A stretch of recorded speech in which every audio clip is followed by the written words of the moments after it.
Free light for like an 18. Okay, hold on. That's me. That's me. That's me. Lower the volume. There you go. Yep. Okay, live. There we go. Hey, do you guys want to talk about how you spent your fourth individually or whatever? Sure. I didn't do much, but yeah.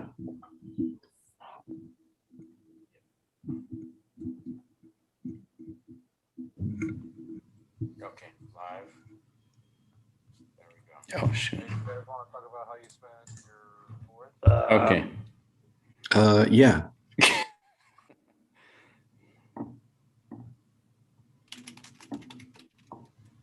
Have you guys watched that shit now? What's his name again? Bo Burnham Inside. His new comedy special. I'm watching it. I'm almost done with it. Yeah. Yeah. I watched like the first half hour of it. I haven't finished the whole thing.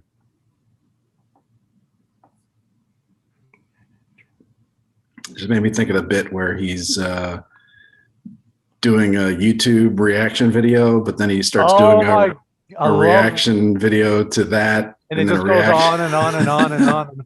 Yeah. It's pretty brilliant. Or like the white girl's Instagram, I think, was another bit. I don't think oh no, wait, the one with the motivational quote and then some pose and the dance and he breaks off something like white girl's Instagram, and it's just like a music video, a song he wrote. I think it was prior or after to the YouTube reaction video. Yeah, just with just every cliche of white girl's Instagram, you know. The poses, the fashion, the whatever, the animal. I don't know. What do you call that? When the women put the cat nose and ears on themselves. Yeah, filters? Yeah. Filters, yeah, filters. A filter fish. I think it filters is like color, brightness, whatever. A filter fish. Not animal parts, animal masks. All right. You have that on your Instagram, Jane?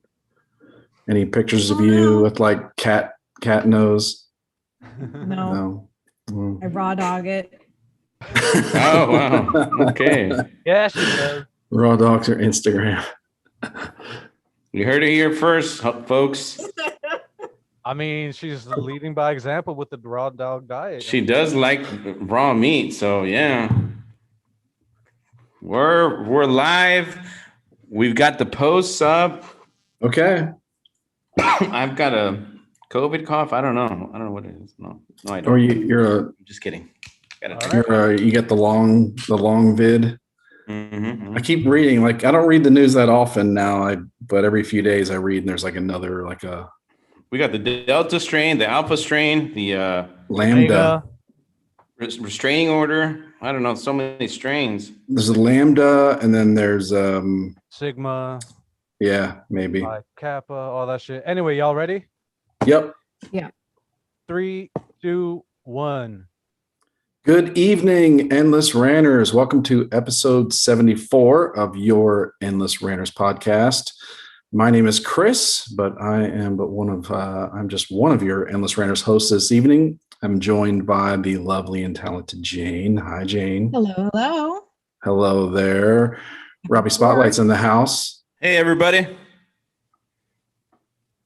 Hey, everybody. Hey, Robbie. Sorry, Jane. Happy 4th to you. Is that what you said? Happy 4th? Yeah, we're celebrating the 4th. Okay, that's what I thought. That's right. And last but not least, it's producer Manny. What's going down, Mo Man? I can't get the smell of a supermarket loading dock out of my fucking nostrils to save my life right now. A supermarket loading dock. Okay. Why were you in San Diego? Beats the smell of ass. At least that.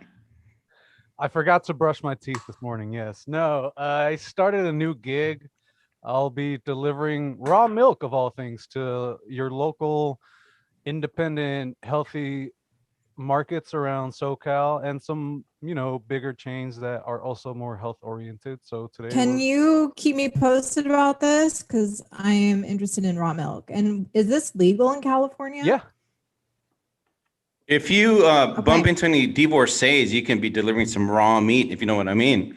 I mean, that's on the table as well. Yeah, Mo man. Let's do this. You Raw need an milk, assistant? huh? Yeah. What's that, Chris? Raw milk, huh? Okay. Yes. And so, pulling into the back of the loading docks, it's just like all sorts of funky smells. It's just, yeah. But anyway, It's been a great day. Well, the first thing I was going to say was like this, the smell of like spilled milk, like a century of spilled milk. I don't know. Manny, important trash question. Have you showered since you got home yet? No. Okay. Well, Is that important?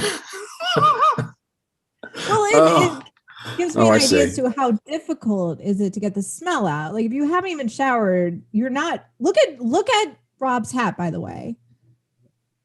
Take heed. Listen, I had some errands to run after work, so I haven't had a chance. It's not like I'm being a lazy slob. By the way, for listeners only, it says Rob is wearing Adam Carolla's favorite saying, "Don't do your best, do my best." He's also got a water cooler T-shirt on. I Yeah, think in support of the some of the Corolla lackeys that do the podcast Water Cooler. Bobo Boys. Nice. Now That's Rob right. is standing up and flexing his muscles. Shout out to the Bobo Boys. What up, guys? For the listeners only, he's continuing to stand up and flex his muscles. Now he's doing poses now. Yeah. Okay, I'm blushing now. All right. So where were we? Yeah. So, I wasn't really thinking that you were still smell. It was like almost metaphorical. Nope. The smell you couldn't get out. No, it's just the smell. Oh, okay. You need to shower, man. Come on. I will after we're Milk. done. After we're done entertaining all our supporters and viewers, we gotta tell them about how we spent our 4th of July. Oh, wait a minute. Wait a Okay, minute. Speaking of T-shirts, we've got Mo Man wearing a Pendejex T-shirt. For all those fans of Latinx or Latinx, we got the Pendejo X friends out there, fans. So, we got, that's an awesome T-shirt, Mo Man. We love it. It is unfair that when you call a man an asshole in Spanish, that it's masculine. You know what I mean? Right. Pendejo, is it? Yep. That's It is unfair.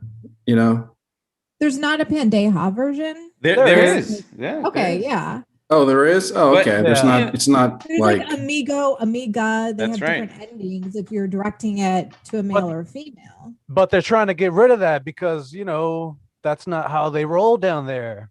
It's not woke enough, man. The blue-eyed devil, the whitey, the woke people out there, they're trying to change our name. You could Right. be. If they're You not could be a Spanish asshole, but also trans. That's what I think. That's what it's all about. Yeah, right. Yeah, but the If they're trans not- can I be. Yeah. I'm sorry, but if they're I'm not just digging thinking well wearing for black us. with you guys today.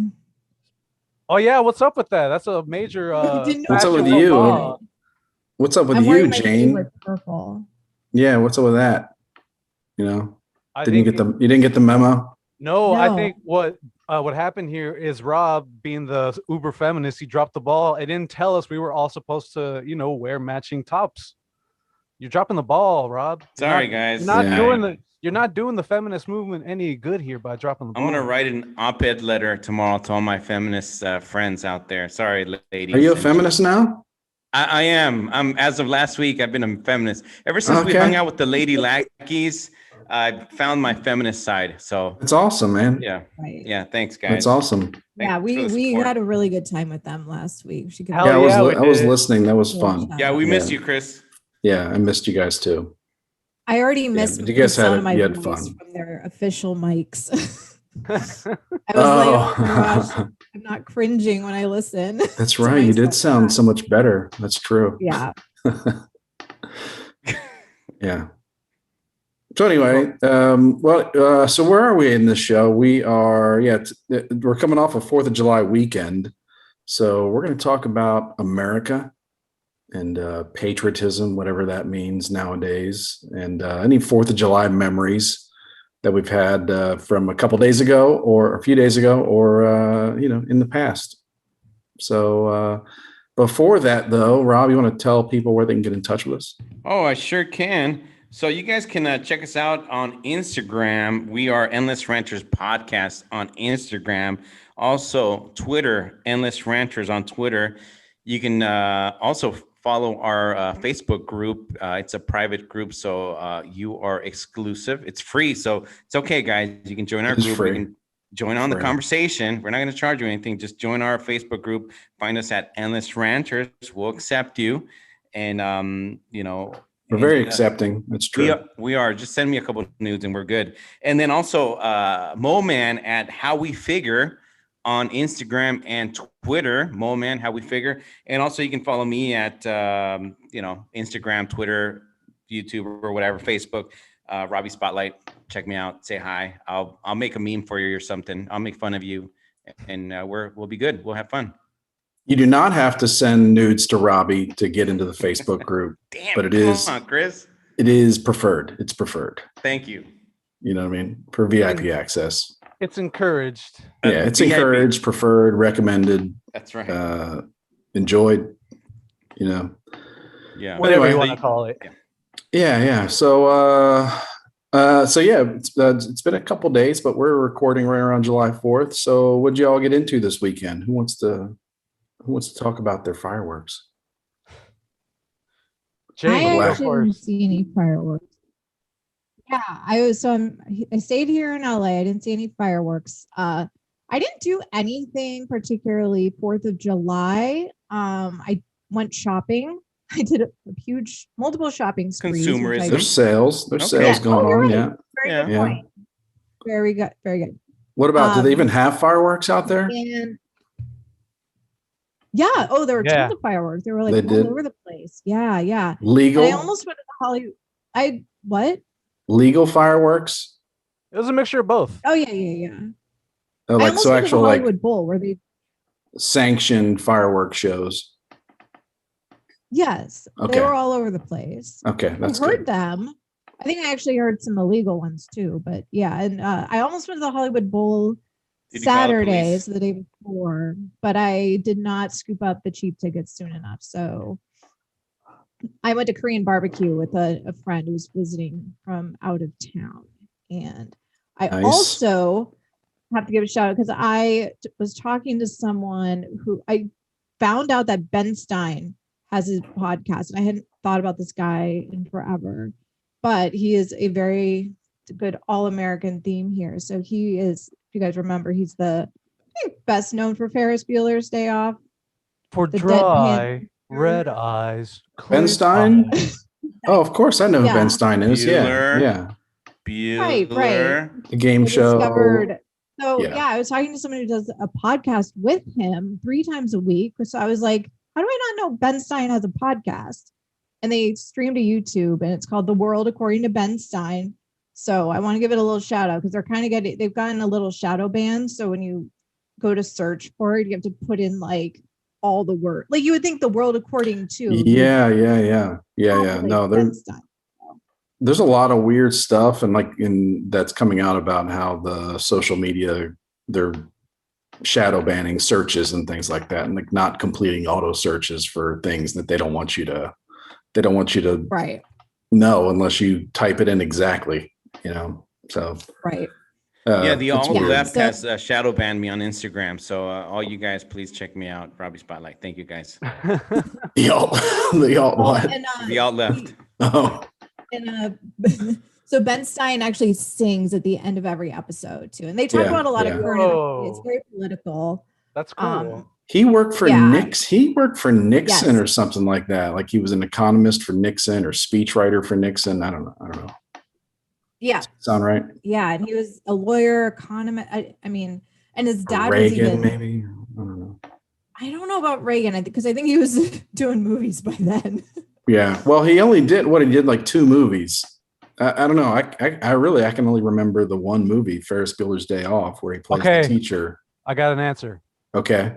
Began his career as a speechwriter for President Nixon and Ford before entering the field of entertainment. Okay. So I was right about the Nixon part and I didn't know about the Ford speechwriter part. Holy shit. Gerald You Ford. should look Yeah. up his dad. yeah. His Who's- dad was even more successful than him within the political sphere. Oh, okay. He was a big I'm like blanking on. I know he had a econ PhD. Apparently, Oh, was so Ben Stein. Okay. he was in The Mask? Brewing Yeah, backhand. he was in The Mask. What? I don't remember that part. But he probably played the I don't same either. character. The only thing I Yeah. remember from The Mask is Cameron Diaz. Right, guys? Come on. That's like the first time I fell in love with her. Like, I think it moved. For the first time. The first The time time of moved. many. Yeah. So I don't think I've ever it's- seen The Mask all the way through. It's fun. It's a fun watch. Yeah. She was wearing a striped dress. Oh, man. Anyway. Robbie's getting up again and flexing his muscles. For the By listeners muscles, I only. don't mean my arms. Thanks, guys. For those of you listening, Robbie just jizzed all over himself. He has to excuse and wipe himself down. Yeah, thank you. Anyway, Jane, back to you. Yeah, no, shopping. I went out for drinks. I went to Korean barbecue. I better not have been North Korean barbecue. No, it was regular old freedom loving South Korean barbecue. Yeah. And so I have to say 4th of July is absolutely my favorite holiday because I feel like there's no pressure to do anything in particular. There's no family No obligation. gifts. There's no buying gifts. There's no giant feast. Like if you don't want to go do anything, no one's going to get mad at you for betraying their party. You don't have to just- cook up a bald eagle or anything like that. I mean, Right. you can't without going to jail or prison anyway, unfortunately. Yeah, I thought you loved America, Rob. What are you, a flag sorry. burner? Next year, 2022 bald eagle barbecue at my house. I mean, once they make a comeback, once their numbers are over, 20, 30,000, it's Yeah, they need to mate. Come on, guys. Hey, no, you bring up a very valid it's open point. season. Zoos are always over here jacking themselves off about animal conservation, this, that, the other. No one's coming over here and propagating the bald eagle species. What the fuck, America? We need to mate them, man. We got to mate them. Dropping the fucking ball. I think they are, though. I think they are coming back. Okay. What do you say? What are you saying? You're saying, I don't know. I think there was an effort, but they're coming back. Maybe I just didn't. It went over my head. I wasn't paying attention when this effort went into effect. No. I think they're coming back in numbers. It's almost time to get to eating them again. right. Again, All right. I'm Question. just kidding. How would you guys eat a bald eagle? Slow roasted, grilled from the oven, deep fried? I try to air fry it.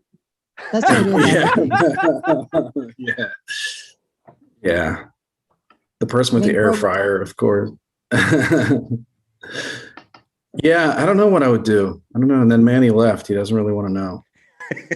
But I don't know. We can do like bald some hot eagle sauce. Some bald eagle hot sauce would asada. be some hot sauce would be involved. Okay. Yeah, we can do that. Maybe some garlic Parmesan. Okay, Bald on a eagle, bun. Yeah. bald eagle wings. Yeah. Even some. They get some of their wing places have some Korean barbecue flavors now. Be good. Hey, back to bald eagles. I'm seeing this stat that the population has risen from 417 nesting pairs, so double that. But that was in 1963, and now there's more than 71,000 nesting pairs. Yeah. And that was this year. Yeah. I don't know why the numbers were so far down. Were people really hunting them for real? I mean, I was just joking. I mean, maybe Robbie's ancestors were hunting them or something, but I don't know what value they have. You know what I mean? Well, they're majestic, and they represent America. That's their value. They can Okay. So why were people shooting them? Why were people like why were they down to 417 maybe they were times worth a 2? lot. Yeah. Okay. Maybe they were worth a lot because they were supply and demand. They must be good for something. I don't know what. I have a very slow internet. I'm trying to Yeah, I think you don't know what trying you're to talking open the about link. when it comes to bald eagle preservation, Jane. Which is shameful since your family came over on the Mayflower. That's right. Yeah. Yeah, I know. But I beat all you guys in the American story. you don't even know what they're good for. I definitely get the whitest of them. Oh, yeah, for sure. Yeah, I don't know if I should. I'm thinking about it like a t-shirt. I want to do like a Chris So White t-shirt, but I'm not sure if I should do a Jane So White t-shirt. So I don't know. We might have to do like. I mean, like Jane has me beat in so many ways, right? And genetically, and in so many other ways. So it's like I don't even. I mean, I know it's a fun game to play for you kids, but you know, let's be honest here. You know, Who went to prep school, by the way? you. No, do you not remember going to prep school? I do, but I thought you did too. No. Oh man. You went to high school and like in shit. I'm blanking on the town, but Santa Palo Alto. Palo Alto. Shit, Google. Like the Google headquarters. You went to high school there, which is like pretty much going to a prep school. So Yeah. Okay. All right. So yeah, that was my 4th of July favorite holiday. Get it So on. you heard fireworks, but you did not see any fireworks. Correct. See, I feel like, not to judge you, but I feel like on the 4th of July, you need to see fireworks or light off your own fireworks somehow. You know what? There's no obligation on 4th of July. Didn't we talk about this? Well, you said it. Favorite holiday. You said it, but I mean, it doesn't make it law. But you heard the fireworks, so that's good. That's good. You heard the fireworks. You didn't see a sparkler. You didn't see anything. You didn't see like I saw any sparks. Okay. So I was at a friend's place in the back, like the neighbors were setting them off, so we could. Okay. See Well, okay, that's good. That's good. Flashing. Jane was setting you're off fine. incense. You're fine. You're gonna be fine then. You're gonna have a good year. Okay. Thank you. Still got my America card. Yeah, you do. Manny, hey, welcome back. Yeah, hey, how's it going, everybody? I like that chain, dude. Thank you. It's a little going away present from work. How to rock this at work, walking around, stocking shit, helping customers out, bling bling, stunting on them peasants, Sounds like you stole it. Nah. No, okay. It's not how I roll. Anyway, so Jane was just telling us about, well, we were just making sure that she heard and saw some fireworks on the 4th of July because I felt like you need to. So which one of you two guys, what did you guys do? Rob, did you see fireworks? Did you hear fireworks on the 4th of July? I saw some fireworks. I heard some fireworks, and I'm pretty sure I heard some gunshots. Nice. So for those who don't know, I live in the Mission District in San Francisco. And that's, it's not the best neighborhood out there, but there were, sideshows, at every other block. There was fireworks. Everybody, their grandmas, their babies were coming out. I've been kind of, working a lot of hours. So I kind of chilled. I didn't really do much, to be honest with you. I did eat hot dogs. I'm like, I got to eat hot dogs on 4th of July. So I was like, got to go to the supermarket, grill some hot dogs. And, and then I saw, I just chilled. I saw some fireworks outside. I've got a little mini balcony, outside of my, place. That's like a shared balcony. And I also saw Ferris Bueller's Day Off, which I feel like it's one of the Oh, really? Yeah. Okay. Is that a 4th of July movie? What? It's not quite a 4th of July. No. But No, there's because a, he's in school. No, because Yeah. it happens during school year. Yeah. Yeah. Yeah. But that it's, movie is Perfectly overrated. just- fitting for my you Ben just watched Stein it. shout out. Ben Stein was in it. Yeah. Bueller. But I saw it. Yeah. And then that, pedo guy, the teacher, the dean. The dean- principal. The Yeah. principal. Yeah. Yeah. I Yeah. forgot how he got in trouble, but I think he got in trouble with the law somewhere with the kids. Yeah. He's in a hole somewhere now, but Wait, are you? he saying played a in real brilliant life? role in that Yeah. movie. Yes. Yeah. Well, The he was redheaded Oh. principal. he was arrested years after, like Oh. and I think it was like in the early 2000s or some shit, mid 2000s. Yeah. Yeah. Yeah. You could just tell there was something off with that dude. Like the minute the credits, after the closing credit scene afterwards, and they just had the camera on his face, like there's something off about that guy. I don't trust Well, him. I was going to say it was a brilliant performance in that movie. I mean, like he was He was good. like, I guess, yeah, just if I think back about it and it's not just about Matthew Broderick and that, Ferris Bueller, then yeah, the principal just plays a huge part in that movie. His insanity, I guess, or his path to insanity. Yeah, him and the sister, his older sister, they were the villains. His name was Jeffrey Jones. So I guess he was, I don't know, charged with failing to update sex offender registration a few years back. I don't know. That's his last So, charge. sounds like something that's happened before. Yeah. Yeah. Exactly. So this is what it is. So That's the crime he'd like you to talk about. In That's just a technical violation. 2003, he was ordered to register as a sex offender and undergo counseling, and was placed on 5 years probation after pleading no contest to inducing a 14-year-old boy to pose for sexually explicit photos. So I don't know. Yeah. I know. The fuck does inducing mean? Inducing, weird. I know, right? It's like He gave him drugs or something. Gave him some Robitussin. Yeah. Maybe drugged him. Maybe. I don't know. Inducing. Yeah.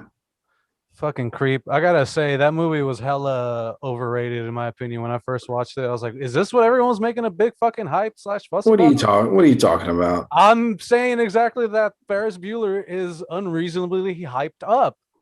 I think that's just a case of where, like you said, like everybody was talking about it and telling you how great it was. So when you saw it, it had such high expectations. No, it's like I know when manage my expectations, and when I saw that, I was just like, this is just a movie about a kid ditching. What the fuck? Like, did you ever ditch from school, Mo Man? Yeah, and you know what? I didn't need to be the center fucking of attention to be in a fucking parade or steal a really expensive car. I would just go to the arcade. Jane, would you like to begin an interrogation of Manny now? I think or go skateboarding. Yeah, I think it was just kind of the fantasy of being able to pull it off like he did. You watch me, you're like, God, he's so smart to, all the tricks he pulled and like the fake calls and the it's sort of it hit it. It inspired me. Yeah, for sure. Child in the 80s. I don't know. It was just whatever. Yeah, I agree. Back in the elementary school, I got into a fight defending my brother, and I thought you were gonna say defending Ferris Bueller. No, and I swear you two should go at it right now. I swear to you, I was in the right. I swear to you, like I said, I was defending my brother, but my teacher grabbed me and the kid that I was fighting, and then I kind of looked at my teacher and I go, or whoever the teacher was, I said, "Am I in trouble?" And then I knew I was like in a fight. So whether you're in a fight or not, I knew I was probably in trouble. And then the teacher was like, no, we're just going to talk to the principal. But, you want to make yourself seem a little more innocent than you are, just like he was back when he was in bed and his parents showed up and he's like, "Oh, hi, Mom. Hi, Dad." After spending a whole damn day, having fun with his hot girlfriend, Sloan. And then I saw that in the theaters. So. Oh, really? Wow. Mm-hmm. That's awesome. Yeah. Did you pull the classic move and sneak into another movie afterward? No, that was stealing. That'd be stealing. That would be stealing, No, never even thought of that. Man, this country was born on theft. How fucking unpatriotic of you. How dare you? How dare you, sir? Yeah, How dare you. Plymouth Rock Boo, was boo, stolen boo. from Denzel Washington, so it sure was, man. But that was my 4th of July. Just chilled. You know, like I said, I've been working a lot lately, a lot of long hours. So I'm like, I'm just gonna chill. I'm not gonna go to the lake. I'm not gonna go out to the crowds. I'm just gonna chill at home, and that's what I did. Some hot dogs, and chilled and watched some fireworks and watch a movie and relaxed. Right on. That's pretty much it. Nothing too exciting. Back when I was a kid, it was the lake, sometimes the river. Men in Black, when it first came out, was one of the big movies out there. What lake are you talking about? Lake. There was a Lake Del Valle, about an hour away from San Is this in Francisco. San Francisco? Oh, Yeah, okay. about an hour away. It's Okay. a fun lake, but obviously Never for heard of holidays this. you're afraid that it's usually like first come first serve. You don't want to get there when it's super packed. I've done it before. It's okay, but this time I just wanted to chill. Yeah. So that's what I did. Nice. Mm-hmm. I Oh man. went to my cousin's house and I wasn't a complete lazy asshole. I did some swimming and then I stuffed my fat ass face with a bunch of food. That's right. Yeah. Nice. Yeah. A bunch of chicken, bunch of carne asada, meatballs, nachos, a few alcoholic beverages, and just chilled in the pool, fucking soaking in the nice cool breeze in the shade. Nice. Yeah, dude, surrounded by family. Couldn't have asked for a better way to spend the 4th. The only downside is it was a bit difficult to go to sleep later than that with everyone, blowing half of Pasadena up to Kingdom Come around me, but whatever. Yeah, I was just going to ask if you heard or saw any fireworks then. One of them shook my place. It was that powerful. Yeah. Is it fair to say that, I mean, everybody likes fireworks, but do the people of Hispanic culture really have a much higher appreciation of fireworks of the illegal sort? When I got back on Sunday evening, my neighbor was shooting them off of his fucking roof. He was on the roof, just like aiming shit into the sky. Let's go, motherfuckers! 4th of July. He was in the fucking spirit. Viva America, pretty much. Nice. I agree. Actually, not to get too political, but we, Hispanics, Latinx, how do they want to call us? Sometimes we have more appreciation. Of course, fireworks, sure, the amateur stuff, whatever, or even the country, like yes, like Mo Man said, overnight. You better not be going to work the next morning early because they're going to keep you up till 3 a.m. or so. You're going to be hearing the explosions and the bombs, the fireworks. And, and it's fun. Every time I talk to my family and Christmas comes around, they're always like, man, Christmas is sad here in the States. And I'm like, why not? Why is it sad? They're like, well, because in Guatemala or Mexico or wherever, it's like fireworks all over the place. The whole, the whole week it's like fireworks For Christmas. Even Christmas. I don't know about you, Mo. That's what I'm talking about. Like that, there's like a special love for fireworks and explosions and whatnot. It's not like a patriotic thing. It's like no. This is a religious piety. This is like a celebration of piety because Christmas, Jesus was born. What better way to celebrate than blow shit up? Yeah. Okay. Yeah. Okay. Sorry, Rob, you were saying. No. Well, look, is this Mexican Christmas or Guatemala Christmas? I think it's the whole Latin America. What do you think, Mo Man? Really? Most of Latin America. Mo Man, come on.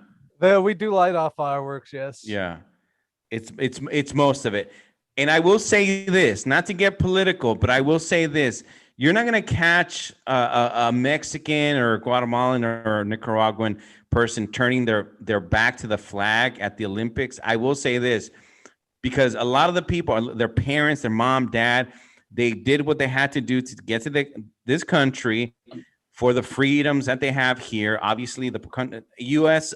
of A is not perfect, but they struggled to get here. They didn't jump out of their mom's vag one morning. You know, their parents got here, worked hard, and they worked hard to get to the Olympics or wherever they're at. And you know, we're gonna put our hand on our heart and we're gonna sing the national anthem. We're gonna be happy about it. You know, a lot of us have to take the test, the citizenship test.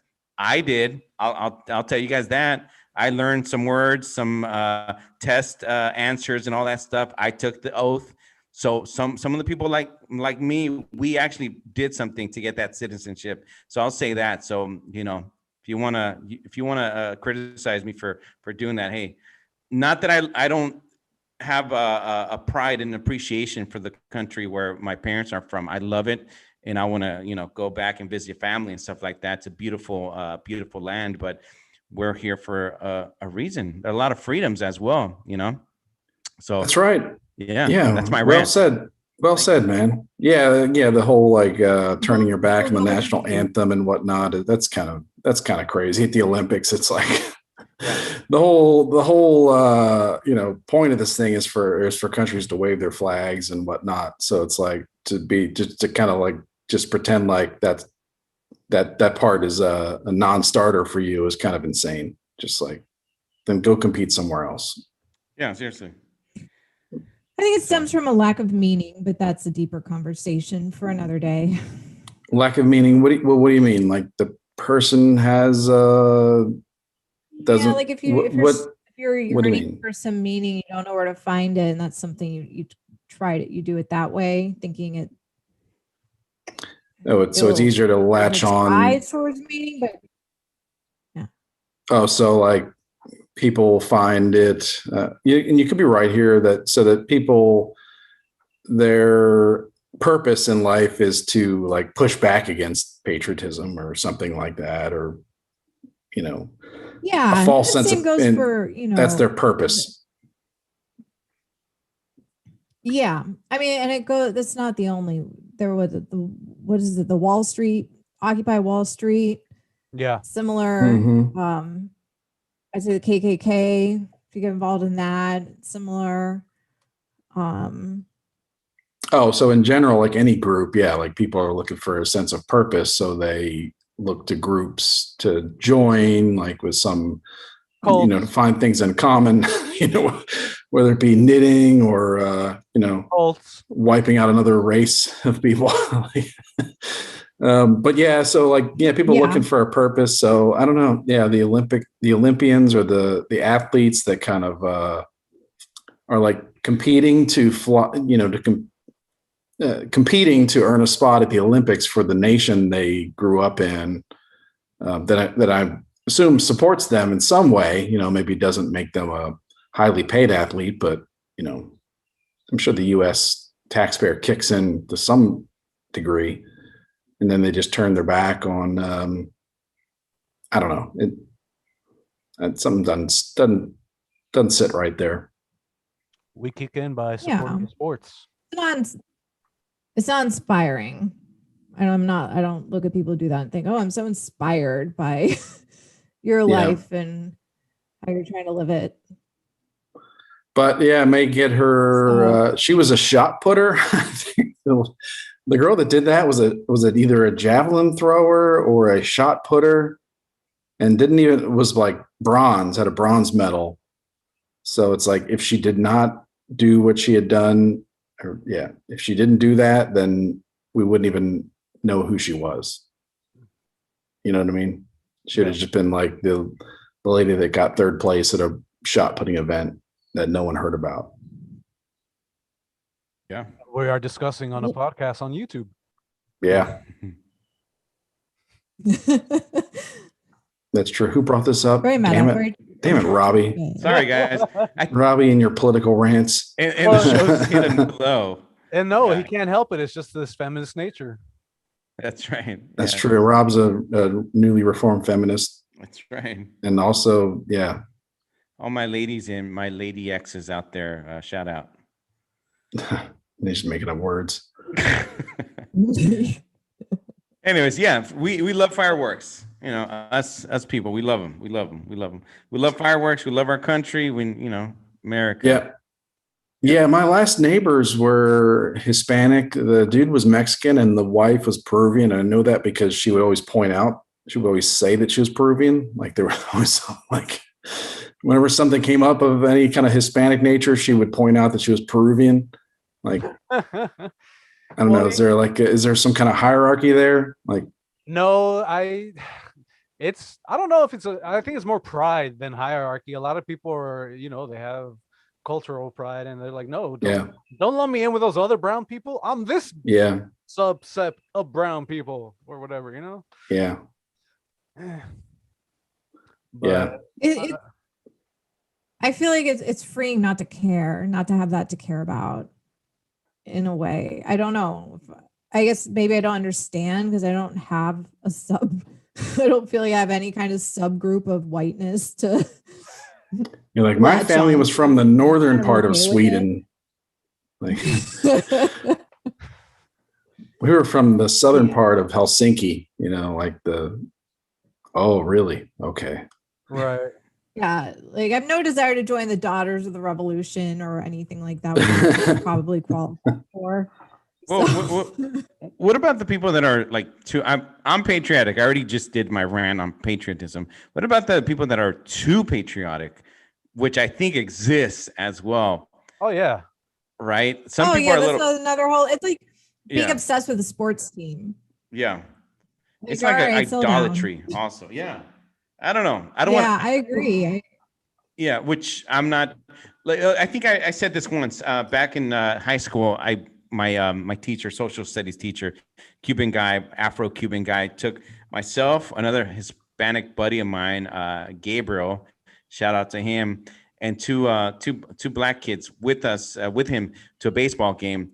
And when it was time for the national anthem, he didn't get up. He didn't put his hand on his heart or anything like that. He just sat there, just chilling on the chair on the bleachers. And even then, I'm like 15. I thought it was a little weird. Everybody else is getting up, which I would have done it myself. And then I think me being the young kid that I was like, okay, I'll just sit here and do nothing. But him being a social studies teacher, I think he was one of those woke before woke was, kind of invented. And then I think later on he kind of made some comment about the U.S., but I thought it was a little weird not getting up, at least, during the national anthem. But were you guys the only group there not standing? Or we were in our area. Yeah, I'm sure there were other people, but yeah, we were. Yeah, my social studies teacher, did not stand. They didn't do any of that stuff. Now I'm sure there's a conversation about whether or not national anthem should be played during games or before the game. That's something else. But okay, it was. Normally you're going to kind of stand, at least take your hat off, be respectful.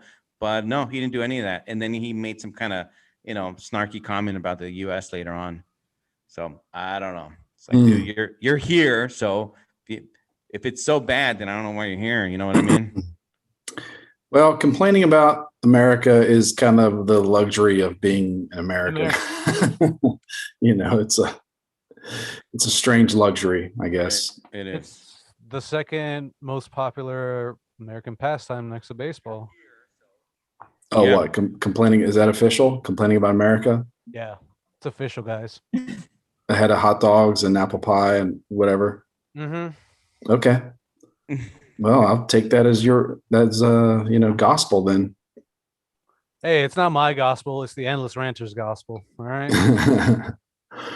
So let's see. 4th of July for me was pretty calm. I went and got like a $50 pack of fireworks for kids at the local fireworks stand and set a bunch of stuff off for my kids outside. And they were with me over the just on the 4th of July the evening. But yeah, and then from where we were outside and like the parking lot, we were just we could see the fireworks for the town like clear as day, like right there on the horizon. So it was kind of cool. You could see and hear them. So they weren't that far away. So it worked out really nice. The stuff that you bought, is that like kid friendly or was it? Yeah, this year. Yeah. This year. Previous years, you What hear makes horror it kid stories. Yeah, you got to friendly? ease him in. You got to ease him into what's that? What makes What it kid makes it friendly? kid friendly? Don't blow Sorry, your- I think your there's a fingers delay. off. That's another. It's not too loud. Not too loud. Nothing too explosive. That's all. Things that a child could light themselves and not be in too much danger. Just to kind of ease them into things. Did you do the sparklers? Yeah, we had some Yeah. sparklers, of course, Kids, that came yeah. in the pack. There was Kids some like things you sparklers. sit down, light, and they just kind of blow sparks up in the air like 20 feet or whatever. That's awesome. So That's Yeah. that's pretty fun for them. I'm sure they had fun, right? they like that. Even that like up close is like huge. Yeah. So, but I remember the days when I was a kid being taken to go see fireworks. I don't know if anybody's parents ever did that, but then when you get in the car, they do all the driving and the traffic and the hassle of parking and just the nightmare. Now I don't know if it costs anything back then, but Yeah. now it's like to reserve a spot at the city where they're setting them off. It's like $40 a car. Mm-hmm. But yeah, I remember that as a kid was so enjoyable. But as a parent, I know now, like, oh, that shit sucks. Like, like going to like an outdoor pavilion park or whatever and seeing like fireworks go off up close is great. But like the driving and all the traffic and the parking and all that is kind of a nightmare. So. Over here in San Francisco, we had obviously the Pier 39. It's the spot, the tourist spot, and that's where they do the whole fireworks. So Okay. I used to do that with my parents, my family. Unfortunately, San Francisco is pretty well. I used to work for a hotel many years ago, and some of the people at the hotel, the visitors, the tourists would later on be like, hey, we want to see a view of the Golden Gate Bridge, but the fog was covering it. It's one of those risks, when you come to San Francisco, the fog might just cover the view that you want to see, Alcatraz or whatever, including 4th of July. Sometimes the fog will cover the fireworks. You'll see like blue fog, then red fog. Oh yeah. I've seen fireworks like that before. Yeah. Yeah, in Baltimore. Yeah, where it's just like a rainy, foggy, and yeah, it was weird, but yeah. Exactly. Yeah. But and then of course, my dad owned a car for a while, and then he sold it. So later on, we were taking public transportation. So of course, the buses were like packed. So I did that. Been there, done that. I don't need to go like. Just because you don't want to see the fireworks doesn't mean you don't love, the United States of America. You've just been there, done that, and That's my declaration. There's no obligation, right, to do anything for the There- 4th of July. That's the freedom. It's a freedom holiday. been there, done that. You should at least eat meat. You should eat meat. You should look at or hear fireworks. Mm-hmm. Yeah. Fine, we're gonna disagree. That's all. Just but very I mean, I few, would very like few to- obligations. What is another American obligation? You got to go somewhere and complain to a manager about something. That's another American obligation. Is it? I don't know. Is it? Yeah, I think Okay, I think I was about to bring this up on the previous episode. I forget, on a recent episode. I don't know if I did, but there was a BuzzFeed like website that did this whole thing about an article about some kids, like 20 somethings in, I forget, Norway, somewhere in Scandinavia. They threw an America themed party, and it was so funny. Like what they decided was American. Oh, like that would be They got the interesting. red Solo cups. Yeah. So they had the red Solo cups. That was like, I was like, good job, guys. Spot on. But then they had Pocahontas playing in the background. And then they had, I think, so some things were spot on. And then other things were just like, oh boy, no. Misguided. So like pigs in a blanket. Yeah. I need to wanna see if I see. can Yeah. find it. That's It would be- fascinating. I didn't think of this. So I didn't prepare for this, but No, it's okay. We can maybe watch it later or something, but it's fine. Yeah. Yeah. Okay.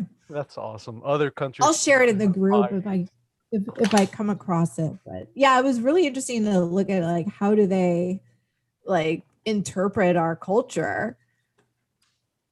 Most definitely. I mean, Yeah. all that was there any beer pong action going on? Do you know in the I don't website article? recall that, but they were wearing like overalls or flannel.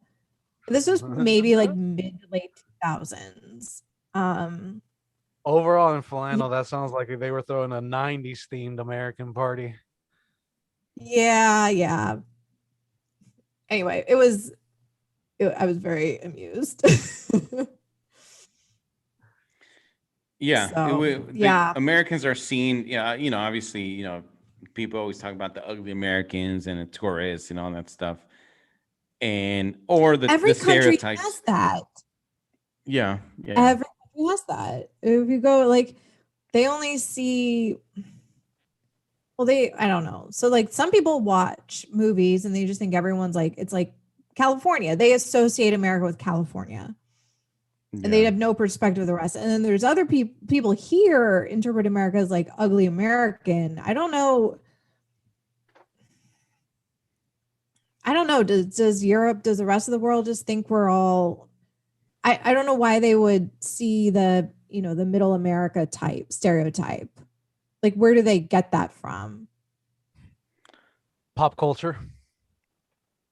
Probably. But pop culture is like a misrepresentation. Like our pop culture is I know. So Hollywood, California. I know. That's why it's all it's a giant misrepresentation. I don't know. Right. So I think we're the ones who stereotype us as like ugly Americans. We do it to ourselves.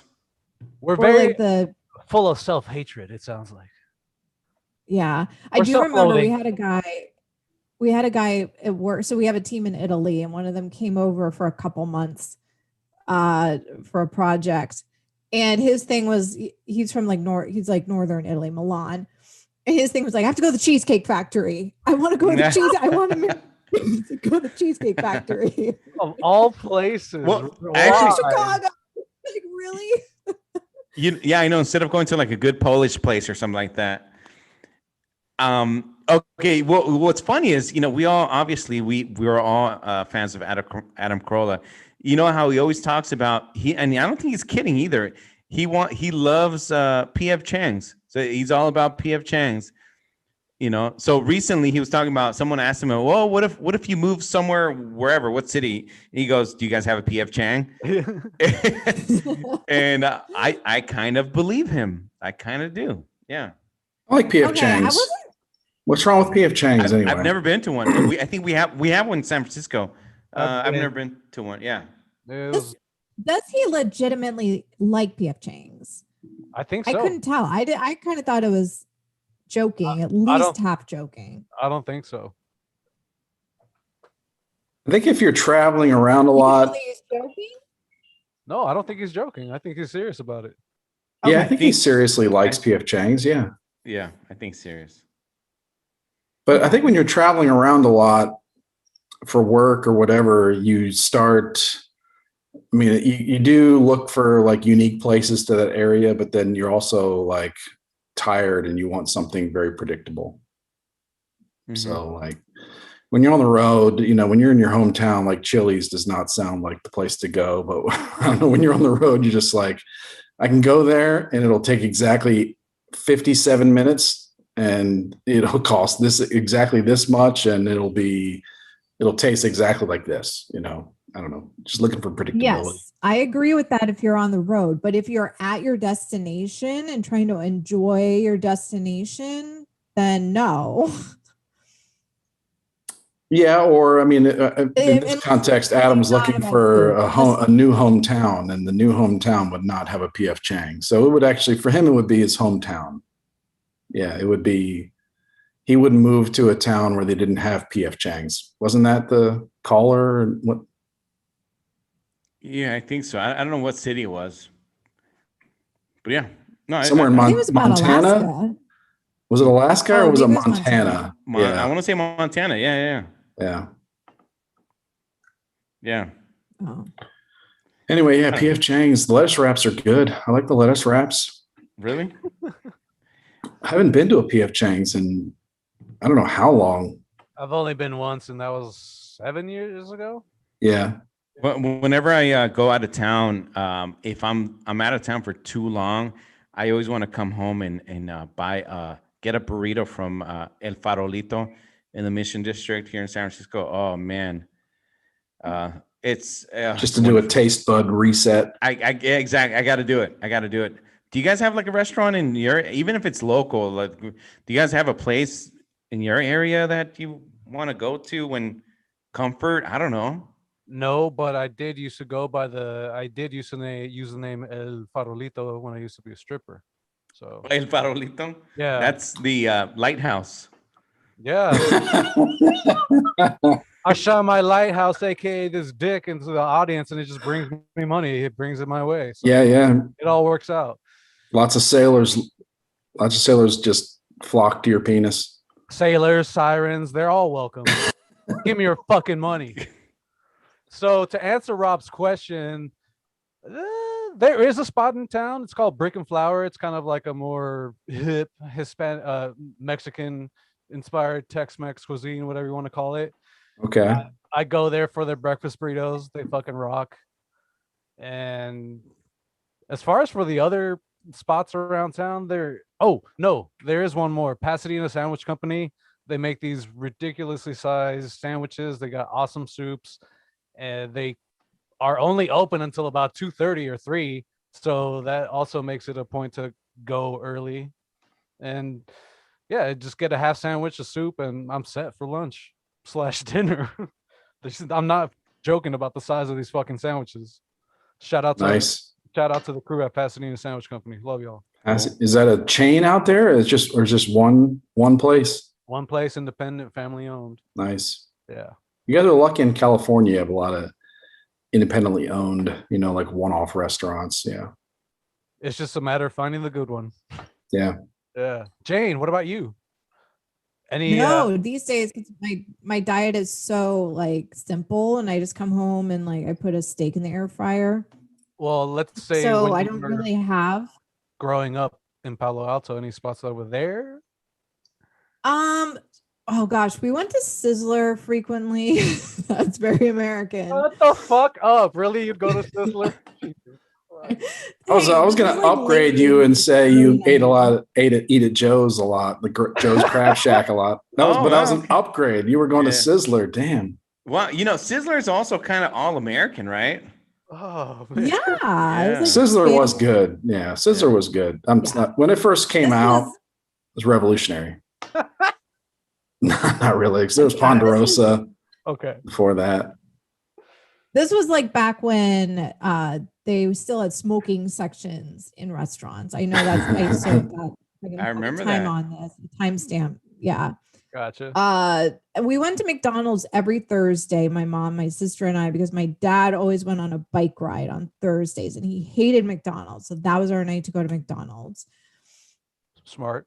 And I get a burger, plain hamburger, fries, and a chocolate shake. Wow. Those- So no condiments, nothing, just meat on bun. No nuggets. No nuggets. Huh? I Come on. transitioned to nuggets later on. Okay. Got it. For health reasons. I don't know why I moved on. Yeah, I don't know. I just decided, I realized they were good. So Well, if you ever look at the actual burger patty in a McDonald's hamburger or cheeseburger or whatever, it's not doesn't look right. no. We Chicken weren't really nuggets health on the aware. outside at least look delectable. Yeah. I don't know if I have a place around here like that. I miss those memories of your parents, like back when you were kids, like going to McDonald's was like a treat. I don't know if that's kind of what Don't you want to do it for your kids? Find a place and make it a treat? I feel like everything is a treat for kids nowadays. Like everything is, yeah, because more and more of the world is created for them, for parents to spend money for their kids to do this or that. So it's like, it's a weird thing. Well, it should cancel itself out. If Well- everything's a treat, then nothing's a treat. That's what I'm, yeah, that's what I'm Exactly. getting. That's what I'm getting at. Listen to Yeah. Manny. That's what I'm getting at.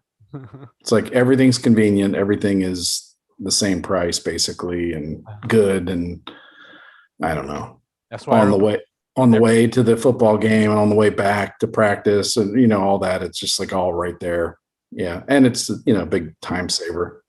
So I got yeah, I think maybe that's the thing. It's a time saver for parents nowadays to just run through it, get some chicken fingers from somewhere. There's umpteen places around here that are like have the best chicken fingers in the world. But I think back in the day, like, I don't know, my mom, like that generation of parents, they would you'd go to practices and all that stuff and they'd still cook dinner. I don't know. Meatloaf. Yeah, meatloaf, hamburger helper, tuna helper. I've never had tuna helper, never had any desire to. Is tuna helper real? I thought I just made that up. It was like 50-50. I made that Sounds up right there. Sounds real. They probably had tuna helper, right? You just dump a can of tuna in that. Oh, that's someone out there has made tuna helper. If you how let us know. How could that be good? How could that be good? You're not eating that for enjoyment, Chris. Like, I get what you can put you can like get ground beef and put it into something and make hamburger helper, and it's good. It's hearty, Betty Crocker, tuna helper, $1.99 at Vons. There you go. What's in tuna helper that makes you're gonna turn tuna into something warm, right? Or is this like a cold? I think it's cold. My mom couldn't afford, hamburger helper. So when we were kids, we would go to the 99 store and she would get hamburger assistant. That was like the knockoff brand. That's right. Knockoff. Wow. Hamburger assistant. That joke was so bad, but I spit a little bit when I laughed. You know what they did is Inexplicable. they typed the word into Word document, highlighted it, right clicked, went to synonyms and picked the first one. Yeah. That's how they picked the name of it. Awful. So according to Betty Crocker, tuna cheesy pasta tuna helper is made with 100% real cheese. These are warm dishes. You'd love most. Yes. No artificial flavors or colors from artificial sources. Hey, but it didn't indicate if the tuna was 100% real or not. So, well, that doesn't come with surprise. No, but it doesn't come with tuna. Jane, I just realized that I'm really stoned. Lay off. It's the helper. No, it's the assistant. God. What if I told you that 30% of all tuna is dolphin? Then I'd consume it more. I mean, I hear dolphins are hella smart. Maybe they pass on that intellect to me. Yeah. I just made that number up, but I don't know. It's probably 0% dolphin, but I'm just curious. So Manny is pro eating dolphin. It's good to know. You learned something new. Backhands is so sick of tuna helper. Bruin Backhand eats a lot of tuna helper. But yeah, you're sick of it still. That means you made it sound like, all right, Bruin Backhand, you're making it sound like you still maybe that's all. That's you all just had like a whole box of it an hour ago. That's all his parents knew how to cook, possibly. That's so sad. Just trying to imagine how you could take tuna and turn it into a warm dish and have it be good. Like, what's in this tuna helper? Is there macaroni? Because in hamburger helper, there's macaroni, right? Yeah. But in tuna helper, what is there? Breadcrumbs, crackers? It says slowest internet, you guys. This is Chris said the C word. What's going on? Crackers? Crackers. Come on, Oh, Chris. yeah. Sorry, You got to Jane. be more tolerant. It says pasta. It says it's cheesy pasta. Okay, so there's some kind of pasta, some kind of noodles. So they're making some kind of tuna in a can of noodle. Yeah, Okay. yeah. So you That could doesn't- just make it just pasta with cheese. Like you could do anything with it. I don't know why it has to be tuna helper. They just Yeah, wanted to- you'd be better off just skipping the tuna on that. No, you'd You be know? better off skipping the pasta and eating just. Well, that's true. Just eat the tuna out of a can. If you want to be healthy, if you want to be sane and have some kind of respect for yourself, just eat the pasta. with the cheese. What fun is that? No, like All right. why add a can of tuna into that? I don't. Anyway, were there any other helpers? There was a. All right. You remember Manwich? All right, Manwich, yeah, I remember. Oh, we're getting okay. Sorry, Sloppy Joe. All That's right, pretty should we go on to American. news here? Sloppy Joe. Yeah, back in school, we used to eat the Sloppy Joe burgers. They Yeah. serve that at school. Yeah, for sure. I went to public school and that was it. They did have sloppy joes at school. Sloppy Joes and the square pizza. That's still all American, man. I love sloppy joes. I'm gonna make sloppy joes this weekend. Mm-hmm. Anyway. Yeah, Sloppy Joe, man. Jane's gonna go all raw with hers and just be like, "Fuck it, there's my raw sloppy Joe." Raw meat on vegan bread. Not even Or just the raw vegan meat. vegan dough. Is it the vegans What that if eat we- dough? Like dough? No, because don't you put milk in it, or does it need some kind of dairy? Or I don't. I'm not sure. I've seen movies where there's a couple and they go to a vegan restaurant and there's someone brings out dough. Oh yeah, it was that Tina Fey movie. I can't remember the fucking name, but I know which one you're talking about. They went on a date and afterwards they end up going for Philly cheesesteaks instead. Oh yeah. And it's got Greg Kinnear in it. Was it Greg Kinnear? Baby Mama. There you go. That's what it was. That's what it was. Yeah. Oh. Yeah, Greg Kinnear is the romantic interest for Tina Fey in that movie. He's not memorable in that movie at all then, because I don't remember shit about him. I just remember Tina and I forget her. Amy Poehler. Yeah, Amy Poehler. Sorry, Amy. Yeah, he had that was a good movie though. It was a good movie. Fun. It was funny. Fun, yes. But Greg Kinnear, step your game up. Come on. Be more Yeah, it's memorable. been a while since I've seen a Greg Kinnear out there in the wild. A Greg Karma Kinnear for or doing Greg Little Miss Sunshine. Yeah, Little Miss Sunshine. I don't know what Oh else. yeah. He was the dad that Adam is like, oh, it's the same dad, and everyone hated him. What the hell is wrong with this movie? You know what? I take back what I just said about Greg Kinnear. Yeah, he's all right. Mhm. Well, he was he played the guy that got beat up in the Jack Nicholson movie. Something's Got to Give. I think. Never seen it. Yeah, what else has he done? I don't know. I haven't seen him around lately. Obviously, we all got to know him from Talk Soup, right?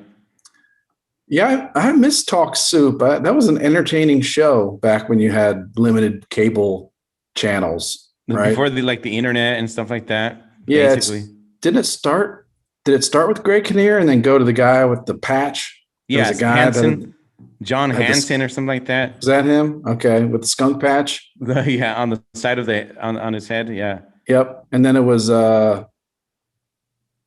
shit. Now I'm drawing a blank. Apparently, it was John Henson, Hal Sparks, and Donna D'Errico. Ooh, Donna D'Errico. Wow. Hal okay. Sparks. Oh wow. I know it's Hal Sparks. Okay, no wait. Yeah, here we go. Greg Kinnear from 91 to 95, John Henson from 95 to 99, Hal Sparks from 1 year to 2000, and Aisha Tyler 01 to 02. So there you go. Aisha Tyler. Yeah. 3 times, fool. But Three times, fool. what's the other guy? There was the guy that had his own show. He's been on Adam Carolla's show many times. Did you name his name? And I just blanked on it or what? No, I don't think I named the name. Or maybe you are just blanking on it. He's Joel something. Oh, Joe McHale. Oh, Joe Yeah. McHale. Yeah. Was he when it became? Was he not in the timeline, or no? It was a different show. I think just- that was a different iteration, I want to say. I don't They know. changed it to just the soup. I Yeah. think so. Real? Oh yeah. Okay. Because he wasn't on that timeline you read off.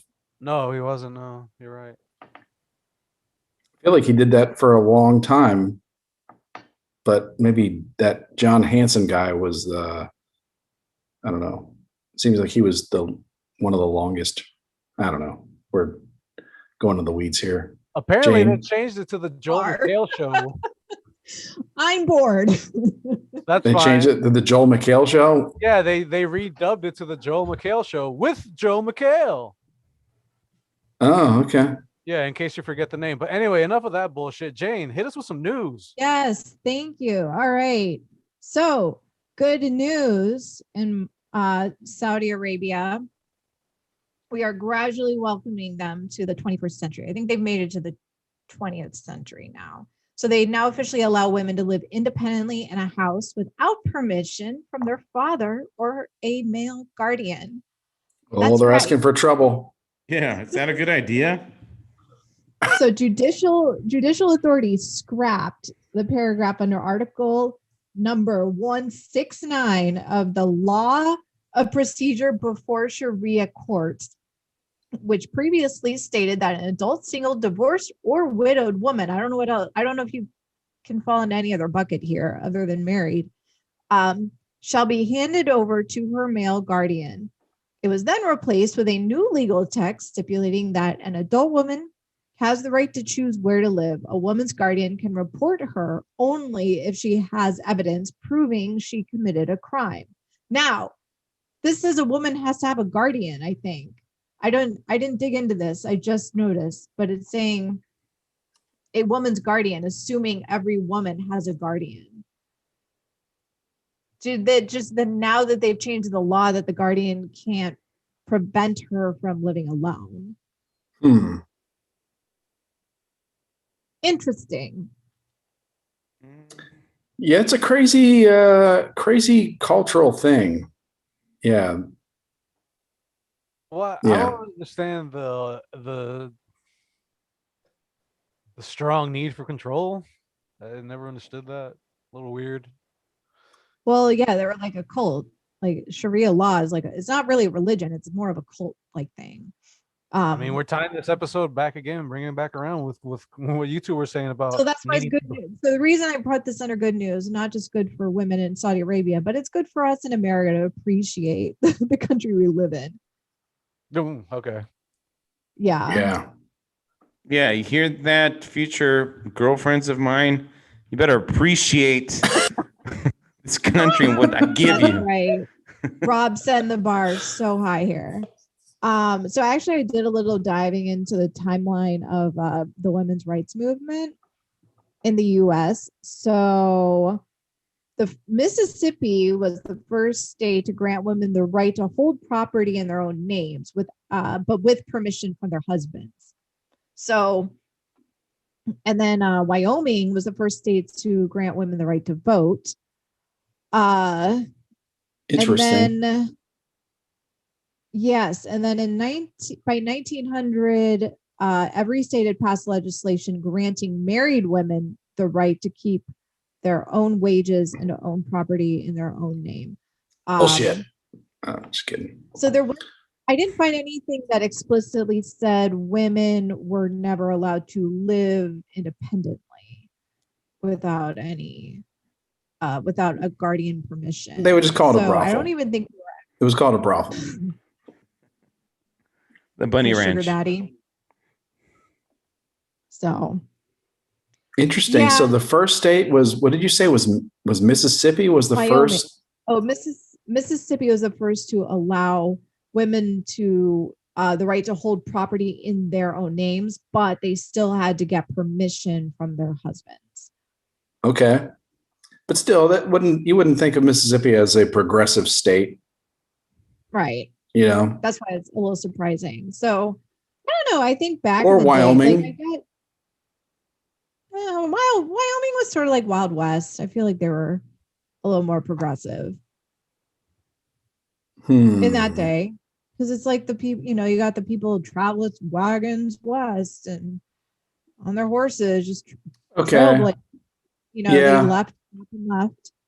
I mean, I think that like back in the day before we had all this technology to like women, we needed one person to stay at home and like do all the housework and one person to like go out and do all the usually physical labor at that time. So it kind of made sense how things were structured, but at the same time, it's like this, a stronghold. I guess maybe in a healthy marriage, you're sort of a unit and you're, you discussed as a couple, like who you're going to vote for or something, who knows?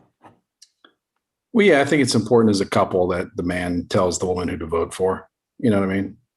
He should make that right, Robbie. You can back me up here. I would say so. Yeah, you got to consult with us first. I mean, you're the feminist. You got to let us know. You have who has an ear closer You're to the the. expert Yeah. now. Yeah. I guess though, yeah, like if you're on the Wild West or on the frontier, then things are in a way more like organically progressive, not for the sake of being progressive, but just progressive as in this woman here knows how to operate this saloon better than anybody else, so they're going to do it and they're going to own it and they're going to vote, and that's good. That's fine. Everybody's like, okay, that's fine. Yeah. Because it's all about like, well, we need, we don't have the luxury of being progressive for progressive's sake. So yeah, okay. I can see that then. That's cool. Good job, Wyoming. Because that you said that was the first state to give women the right to vote. Yeah. 1890. Hmm. Yep. And then I guess it was like pretty.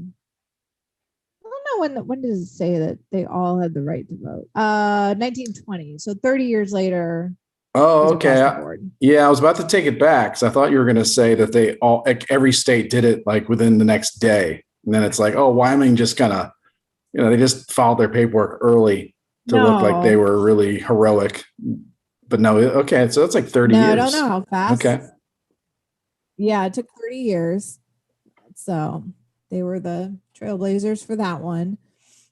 All right. And now for some depressing news and make us not as proud to be Americans. So Vice News commemorated the 6-month anniversary of the January 6th Capitol riots with a report documenting how many of the journalists who quote unquote survived that day and how they're still struggling. This only kind of started a bit of a Twitter backlash. So some of the quotes I found from these reporters. So Matt Laszlo. These are the victims. They were the journalist victims. This is from this what?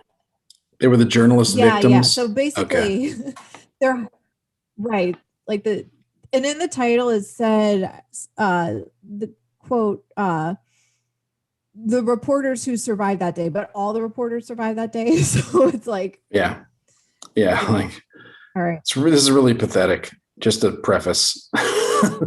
Yeah, dear, I'm going to read through some of the quotes. So freelance reporter Matt Laszlo, he says, quote, "It's my office, the building I love most in the fucking world. I used to call the Capitol my girlfriend. I devoted 15 years of my goddamn life to that building," he said, choking up. "Now, instead of being there every day, I'm there once a month. I don't want to be there." PBS NewsHour correspondent Lisa Desjardins. I don't know how many of those letters. Well, that guy, before you move on to Lisa, that guy's a pussy. Yeah. Sounds like a lot of my girlfriends, like, I see you like every day. Can we, I just want to see you like once a month. Can we do that? So your girlfriend is like, oh, you'd be happy with that situation. Oh, yeah. But he's afraid of his girlfriend, apparently. Oh, he is. Oh, yeah. Or something like that. Yeah. Oh, okay. Yeah. All right. So Lisa says, "I'm still not sleeping like I used to. Even to this day, I became kind of an insomniac." I mean, I feel like this happens to a lot of people. And then the last one is Bloomberg News reporter Erp Usa compared the aftermath of the traumatizing riot to the end of Jaws, when everything feels copacetic on the beach, but you wonder if there's anything out there. And then he continued telling Vice News he experienced symptoms of post-traumatic stress disorder, depression, short-tempered irritability that led to fights with his wife over nothing. This went on for nearly a month. What is it? Short-tempered irritability? Yes. Is that's a clinical term? Yes. He's irritable. Right. Like maybe you're just irritable. Yeah. I get set off kind of. I mean, I'm sure it had its moments of scariness, but it's not like reporters have never been, I guess because it was sprung on them rather than like they went to the scene. they were at the scene. That was these are the reporters that are always at the Capitol. Yeah, these So are I'm horrible. trying to right. I'm just trying to play slight devil's advocate. No, I get you. No, they're all terrible. They're all terrible. But yeah, I mean, I get it. Like it's a very, I mean, you can't really deny that it was a traumatic experience for some people.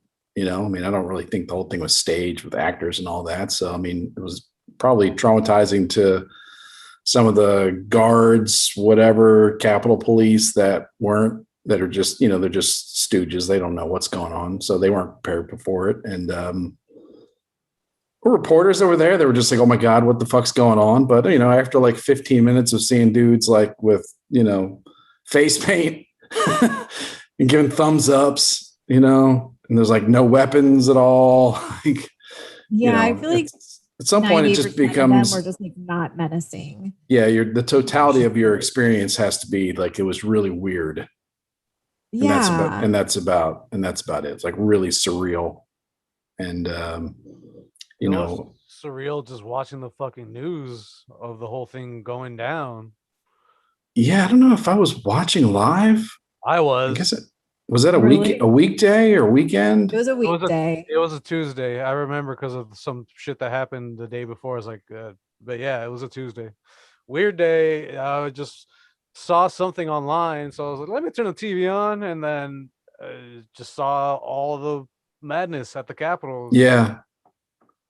Okay, I was probably watching online to some extent at my desk at work then, like just watching. I guess I remember being surprised, like, well, that's surprising. Like, well, I guess surprising in the sense that like it was that easy, but not surprising to me that like people were just, pissed or surprised they weren't prepared, that it, like, I guess that's the same thing as it being so easy. But not surprised that, like people are just like fed up with this shit. And it's like, I don't know, these things like the Capitol building and all that are becoming, they're symbols that the politicians kind of just don't regard as much. They just regard them as symbols too. So like smashing some windows is not that big a deal. I don't know. But I mean, I can see the other side. I can see the other side where by definition, it was something that was violent and, I don't know, insurrection-y. Yeah, I guess the question is what makes, events scary is not just the body count, but how much is it a sign of destabilizing a segment of the populace, bordering on destabilization? Sure. Right. And that's how it is interpreted that way to a lot of people. I personally don't see it that way, but I mean, I was a little concerned about the lack of security, but that's a half day for security. Threw me for a loop. That and the fact that no one had any intel, or if there was any intel about these. There was 100% intel. Like the FBI had intel. Like but it's like there's the problem now is one group says they told one group and the other group said we didn't know. So why can't someone just sack up and stop passing the buck? Like, let's just stop pussyfooting or whatever. That's the weird thing. And like it used to be that we would expect elected politicians to never really take responsibility and everything was about their election, but like now it's like no one really takes responsibility for anything. That's the American way, everybody. Yeah, it's weird. I think the guy that led the Capitol Police resigned like pretty damn quick because he probably was like, fuck this, I'm in a terrible position. Like, I've been in this long enough. I don't need to like wait for my pension to kick in next year. Like he just quit like within a week, I think. He saw, it's like, man, I'm not going to survive this. I'm out. Yeah. But I think it's pretty, it comes out that like the FBI knew of things like, I don't know. That's what I mean. It's like in this day and age where intel is so easily gathered and there could be plenty of measures taken to counter any craziness. The fact that there wasn't anything, any measures taken is just like, come on, man. There's Yeah. there's theories kicked around that like some of these weird thing like that some of these things are like FBI. It's kind of entrapment where the FBI has people planted in these extremist groups Right. and they kind of get them fired up a little bit and they start playing too big of a role. Like these undercover agents start playing too big of a role in these like movements. Yeah, sort of like the dudes that go undercover with drug operations, and then they themselves start slanging and lose themselves in the mission. Yeah. That, yeah, and then there's also like there's something in it for like federal agencies that have a lot of power to like for things to happen that ensure that they continue to have a lot of power. It's funny. So it's like it's not just some wild card, agent that is going rogue. It's like it's almost part of a plan. Some would say that it's almost part of a plan to like make these things happen. Because then like there's weird things with the trials or like the people from January 6th that were charged with crimes. Like there's weird things about a lot of them just are not, they can just take plea deals because they were already in touch with the government or something like that. Or there's a lot of weird stuff where they're just not charging them, not charging certain people, charging certain people. Like the government had people in those crowds, but I have no proof of that. I feel like nowadays fact is stranger than fiction. Well, it's so you'd have an easy time convincing me of things like that, I guess. It's spooky that you say that. Last year, I think around the time the whole lockdown went into effect or leading up to it, there was that made for TV movie about Waco. There was a scene between Netflix, was it? It was Netflix, I think. Yeah, it was on. Well, it was originally aired on TV, but then Netflix they bought it up. There was a dialogue conversation between two characters. The dude that Jeremy Renner, there we go, his character, and I forget another agent.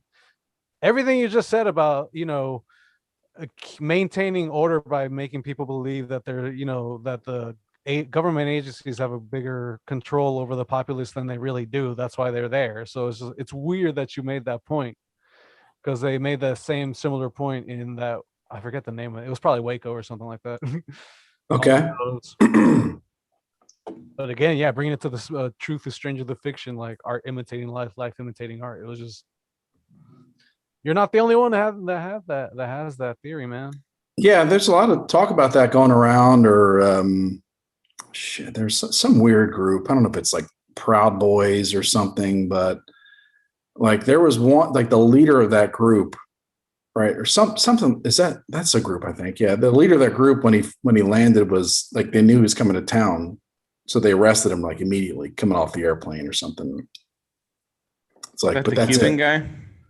Yeah, something like that. Like, yeah, you'd think that like this is supposed to be like a white nationalist group, and like the leader of the Proud Boys at one point was a black guy, and then I guess is now a Cuban American guy. I don't know. So it's like, weird. It's a lot of weird. There's a lot of weird stuff going on. Except I think a lot of people have figured out the game, like it's like a media game. The guy's name was Enrique Tarrio, Cuban American. Yeah. So he would show up like in his bulletproof vest and stuff like that. But obviously, I mean, I don't know. I haven't seen a lot of videos on him, so I don't know what he did exactly. But I think he was up front during a lot of these things, these Proud Boy events, I guess. They were. Yeah. But like, there's all these groups to me are just so fringe, and like the people that stormed the Capitol, Proud Boys, KKK, like to me they're just such a small group, and it doesn't scare me that much. Like I understand they might cause like slight body count, which isn't good, but on the aggregate, it's just like not, to me, very alarming. Whereas I think the stuff that's scarier is more of the slow boil stuff, like getting intertwined with China, those type of ties, and that them like infiltrating kind of the masses and like all the cancel, I hate cancel culture seems so cliche now to say, but that attitude that's kind of permeating throughout to me is just way scarier.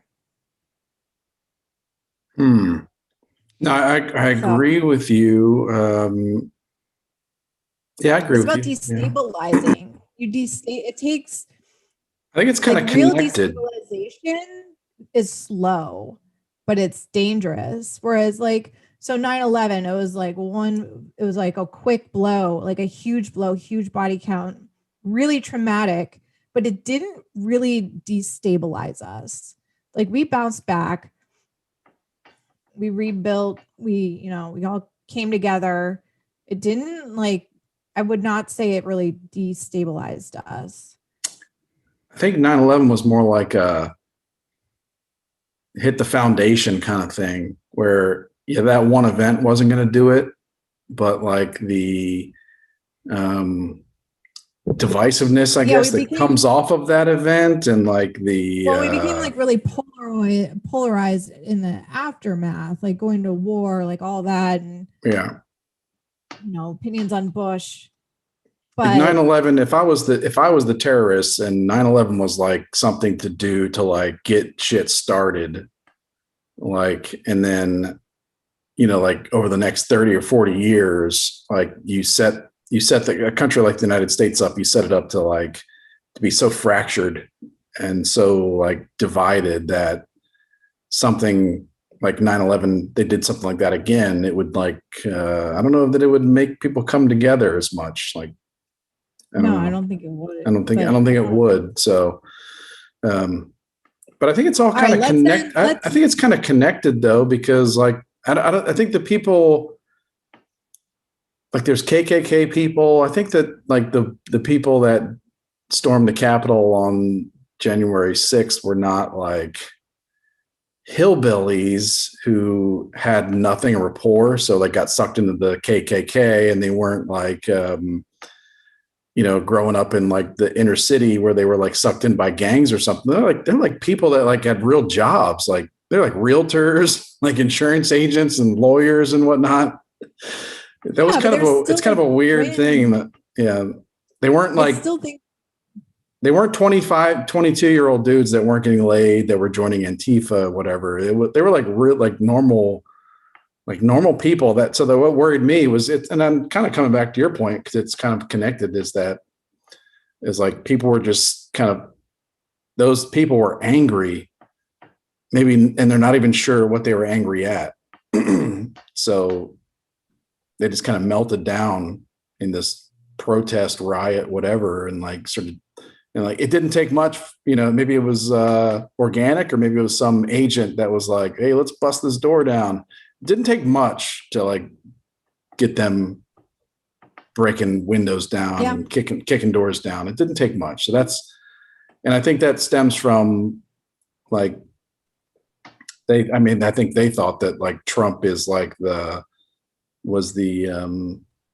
would stop this, whatever you're talking about, like this slow burn of giving ourselves over to China and other countries and whatnot. Like, I'm not sure if he did or not, or Trump was really stopping that, but they saw Trump as maybe someone that wouldn't do that. So I would just like to give my input and wager all the money in Jane's purse that there was at least one or two hillbillies at the Capitol on June. Oh yeah, sure. Well, here's the thing: you had to have the means to get there. They weren't like it wasn't like it wasn't so, they weren't so fringe that it was like, well, Antifa, like you'd see the mugshots of Antifa and it's like purple hair, like loser, unemployed. It's like this guy was a lawyer for State Farm and was fired. Because he was doing like a Facebook Live from outside the Capitol and got fired by State Farm. And it's like, but I feel like a lot of the people you hear about, the anecdotal stories of the people who went to this, had something in their background where the family or coworkers were like, they're a little. Yeah, I'm sure there's a healthy mix. I'm sure there's a healthy mix of that. Sure. Okay, but there were people that were like actually had something to lose. So. All right, let's move on to the next story before this. All right, this is more old news. I extracted this viral video from 2006 that I was never aware of, but apparently it was a thing, and I feel like I missed out. So now I get to like share this with you guys. So this is when America could come together and just have some joy over the sighting of a leprechaun. All right, guys. City leads to large crowds in Mobile's Crichton community. Many of you bringing binoculars, camcorders, even camera phones to take pictures. To me, it look like a leprechaun to me. All I gotta do is look up in the tree. Who else seen the leprechaun? Say yeah! He seems so sure. The leprechaun only comes out at night. If you shine a light in its direction, it suddenly disappears. This amateur sketch resembles what many of you say the leprechaun looks like. Others find it hard to believe and have come up with their own theories and explanations for the image. My theory is it's casting a shadow. Not much to it. From the other limb. Could be a crackhead that got hold to the wrong stuff. And it told him to get up in a tree and play a leprechaun. We're going to get down to the bottom of this. Yeah, it's still on there, guy. Don't be afraid. Don't be afraid, man. This guy helping to direct traffic says he's prepared for his encounter with the leprechaun. He's suited up from head to toe. He's got a This was bullet our vest smells right here. on. This is a special leprechaun flute, which has been passed down from thousands of years ago from my God. great-grandfather, who was Irish. I just came to help out. Others just came to get lucky in hopes For the listeners, he does not look Irish. under this tree. I'm gonna run a backhoe and uproot that tree. I want to know where to go. I want to go. Yeah, he does. That's right. All right. Well, I feel like that's the last neighborhood a leprechaun would show up at. I love that video so much. You know what I Are you mean? kidding me? The Irish settled the South. Are you kidding me? Yeah, well, okay. So leprechaun just shows up. Okay. Like, well, Yeah, like the rednecks, the Southern rednecks, they're all like Okay. they were descendants of Irish I see. people. I So got the I have- leprechaun, instead of showing up in Dublin, decided to settle up in show up in Mobile, Yeah. Alabama. I have to say, if I was one of these newfangled rappers that had tattoos all over his face, you best believe that leprechaun drawing would be one of those tattoos on the side of my. I'll have to post. I'll have to post a picture of this in the group because I love that artist rendering so much. The other thing I like a lot about that clip is the interview with the guy with the flute. The reporter's like, this guy, he doesn't even bother to ask him his name, nothing. It's just like, nah, or maybe the guy didn't want his name out there. I don't know. I can't speak for him, but still, like, this guy here that I ran into. Yeah. Had a piece of pipe with some holes drilled in it, calling it an ancient. Yeah. Yeah, the people being interviewed were very authentic. The reporter sounded like a Dave Chappelle sketch show kind of reporter, but I mean, how can you not? Because it's such an insane story, such a ridiculous situation. Like, hey, everybody, who saw Leprechaun? Everyone's like, yeah, I saw Leprechaun. Like what is going on? Yeah, the joy is just so. Yeah. What is in the Colt 45? You know. Or what was in the Colt 45 back in 96? Leprechaun dust. That was 2006, by the way. It was Oh, 2006. Oh, Yeah, geez. it's March 14th, 2006. I was just in Mobile, Alabama, too. Oh, were you? Did you There see you the go. leprechaun? I did find it? not. Yeah. I did not. No. Did you go to, or its burial? Yeah. To its I feel like that burial? would be No. dead. I just No. think it would be dead by now. Dropping the ball, Chris. Dropping the I feel ball. like the leprechaun would have been like, I'm out of here. Like, You figure he'd go somewhere greener than the South. yeah. Yeah. I mean, the leprechaun's short. Or maybe I don't know if they have superpowers or what, but I mean, they're small in stature. So they don't really have, I mean, they have an attitude, you know? I think leprechauns wouldn't survive, to be honest with you. If they were anywhere in the South, there's too much crazy animals that would take them out so easily. That's what I'm saying. Like, if they don't have some kind of special powers, I mean, they're done, you know? Yeah. Jane, thank you for the news. Yes. Yeah. Very Thanks, well. Jane. Rob, you want to Yeah. give any shout outs to our viewers, our supporters? Oh yeah, well, of course. Shout out to everybody watching and listening. Everybody that's on live on our YouTube right now. You guys make sure to check us out live on YouTube, or we do our bi-weekly happy hours. Are we doing that this week? No, it'll be next week. Okay. Yeah. Shout out to Bruin Backhand and Mindy from the East Coast. Mindy Spring, what's up, girl? Hey, girl. Hey. And who else was on? Family of Three is usually on. B Frank, Hi Hat, Laura, what's up? Addie, Ultra Fan Addie, and yeah, a whole bunch of other people. Appreciate it. Yeah. It's an all-star lineup of listeners and or viewers. Yeah, there's more. And thanks for checking out our YouTube page, everybody. It's it's fun recording live and then posting it. So thanks for watching and listening. Absolutely. Love doing the show for y'all. Shout out to Quana. Hello, Quana. Oh no, she's watching. Oh. I just all right, so I guess that's a wrap for this week. Right? That's it. Okay. So yeah, thanks everybody for tuning in, watching, all that. We really appreciate the support. I'm just gonna say, get it on. Get it on. Get it on. Get it on.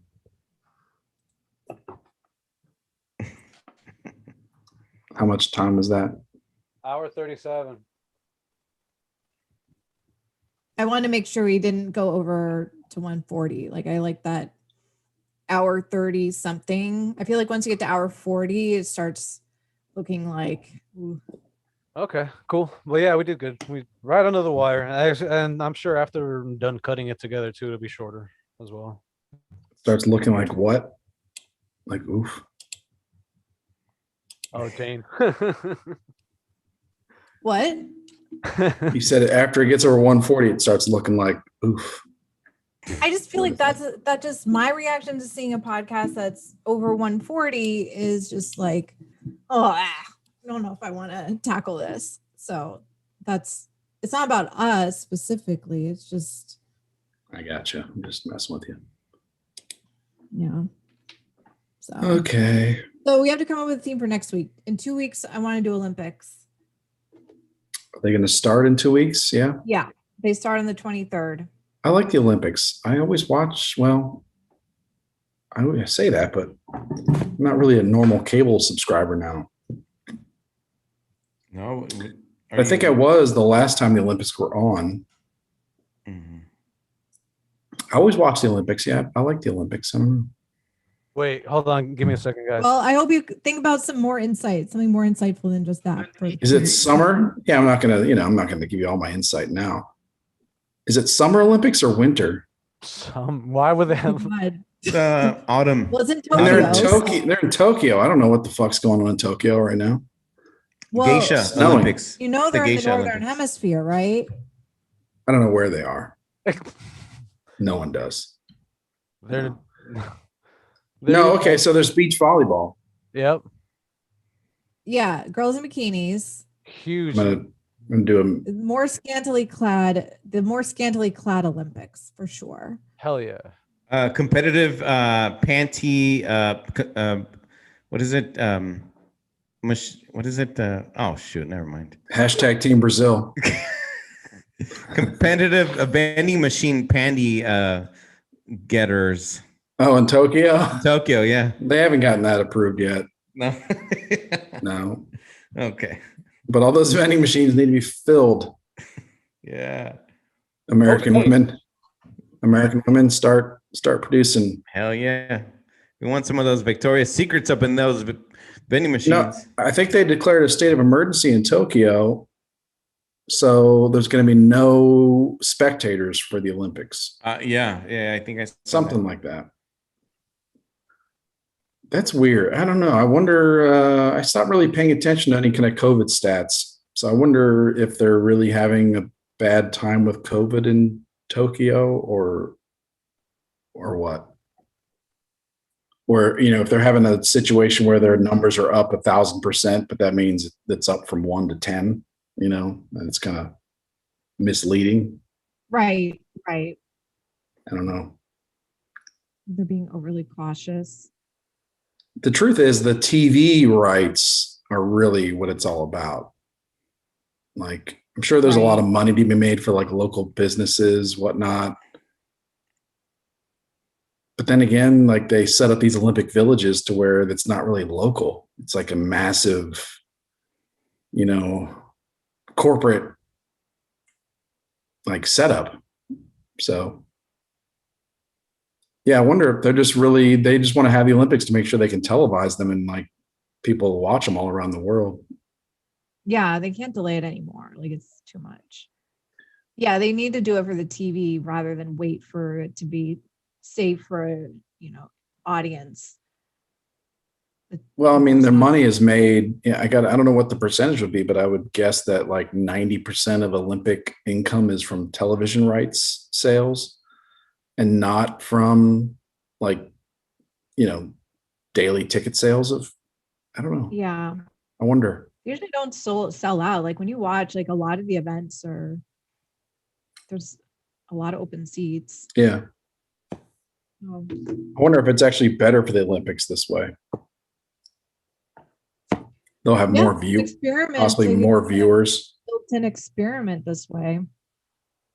By the way, I feel like, is there a delay, do you think, with my sound? Because I think there was a delay with you in general. Okay, because I felt like, Chris, I was trying to like talk.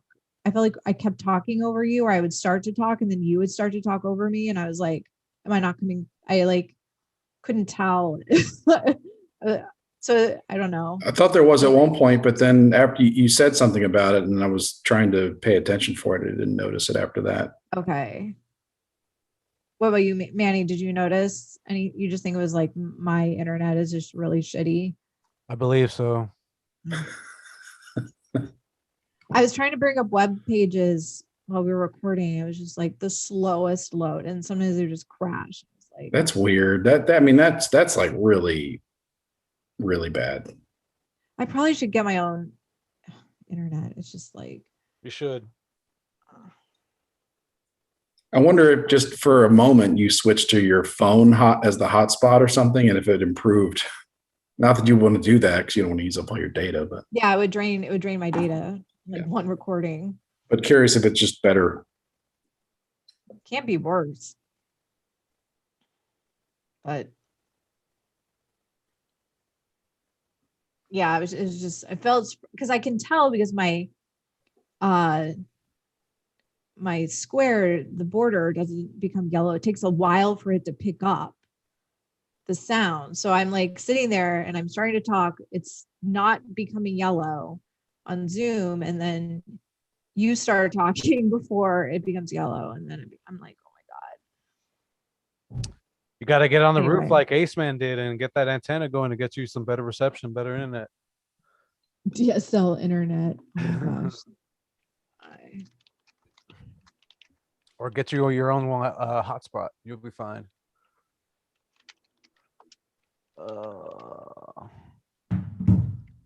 Anyone have any ideas as to what we'll be talking about next episode next week? Next week. No. What about? I need some. I have to wait for inspiration. Is that how it is? Okay. When does inspiration usually strike you guys? I'm curious now that you said that. Refractory period, probably, usually. Okay. I don't know. I feel like lately I've been so busy. I haven't even had a chance to like think for myself and like be creative at all. Or are you traveling? Did you travel this week? No. Okay. No.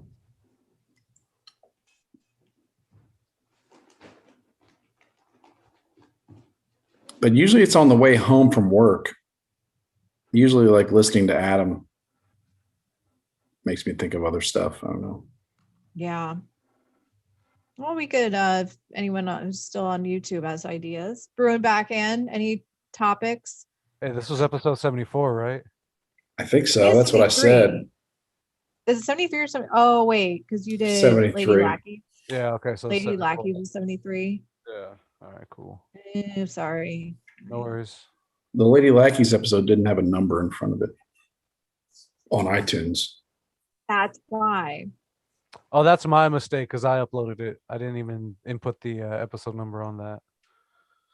That's what happens when you don't upload episodes all the time. You forget these little details.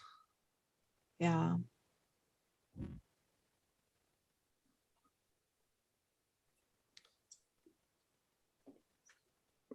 Well, tomorrow's Friday, so that's good. All right, last day am I at the other job, so I'm excited. So what's this? So you left? Yeah, you're what happened, man? The thrift store is done, and now you're driving. The last shift at the thrift store will be tomorrow, and I begin the other. Well, I continue the training on Monday. So what's the new gig? Delivering milk. Oh, right. Duh. Driving a van or steak bed truck. What's the name of the product, or what's the Raw Farms, I believe, if you want to look them up. They've been in business since 98. Raw Dog Farms. Exactly. Take it rectally. Trademark. And are you driving into places like Erewhon?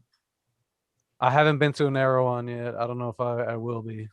But it's like at major or Sprouts local chain. Sprouts is one of their biggest clients. Oh, I go to Sprouts. Okay. Yeah, you could find them there. Yes. What else these guys have? But they also service, more. There was one shop today, the first stop I went to, or the second one, I think it's called Jimbo's. It sounds like the most hillbilly name ever, and it's like one of the most bougiest stocked markets I've been to. I'm seeing a lot of weird products I never knew existed, to be honest with you. It's all blowing my mind. I feel like if people were against like homogenized and pasteurized milk, they would just be off milk altogether. Right. You know what I mean? But there are benefits to milk. Your buddy George does raw milk. Yeah, I was just watching a video on the drive back today of him making a fucking an organ smoothie. It was wild. Yeah. But I might incorporate. I want the raw butter. I might incorporate this into my thing. God damn it, $11 for a pound of raw butter. Oh yeah, that's the other thing, dude. The prices for a lot of these products is insane. Oh Holy my God, $11 for a gallon of milk. Yeah. Oh, $4 for 6 eggs. I thought it was good. It's like $4. Oh, 6 eggs. Yeah. Well, actually, it's only 7 for the dozen. Yeah. Pasture rate. It's not that bad. That's not too bad. So yeah, go to your local Sprouts, support them, put money in my pocket. Yeah. In my paycheck, I should say. But I'm excited. I don't have to fucking answer any more stupid phone calls at the other gig. Or no more weird. There was a customer last week. I think she was under the influence of something because she started to try on clothing in the middle of the aisles, just like undressing, trying new stuff, rinse, repeat. She went into the back of the warehouse, employee section. This chick was on one, dude. She was on the couch, sprawling all over the place like she was posing for a fucking photo. I was like, what is going on here?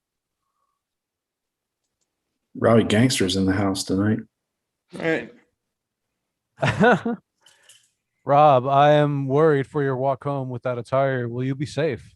I'll be fine. Okay. I'm usually fine. Thank you. Right. Cool. Yeah. Yeah, we're good. We're good.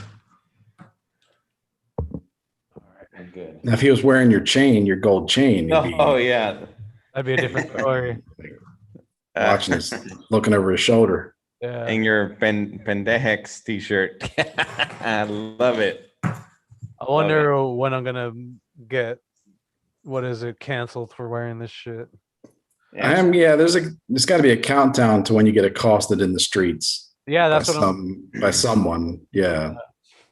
What race they are, what gender they are, what race they are. We need to know, and how bad. Yeah. How obese they are. The minute it happens, I will let the show and the supporters know. Yeah, whenever I wear my like Stay Woke t-shirt, I'm just waiting for someone to either unironically say, "Hey, I'm not woke either," and I'm like, "Oh, good for you, buddy," or I don't know, because obviously the t-shirt's ironic. Stay woke, yeah, I'm woke too. Dude, just make a fur jacket that says that woke is woke, anti-woke or whatever. I don't know. Yeah, woke is the new. I don't know. All right, guys, I'm gonna go and eat because I'm fucking hungry. But I'll let y'all know when the episode's ready. All right, buddy. Good to see you. Likewise. All right. See you y'all. guys later. All right. I should go. Awesome. Yeah. So you guys have a good one. Yeah. Same here. Cool. Time to get some sleep. All right. Good show, guys. Talk to you soon. You too. Later. All right.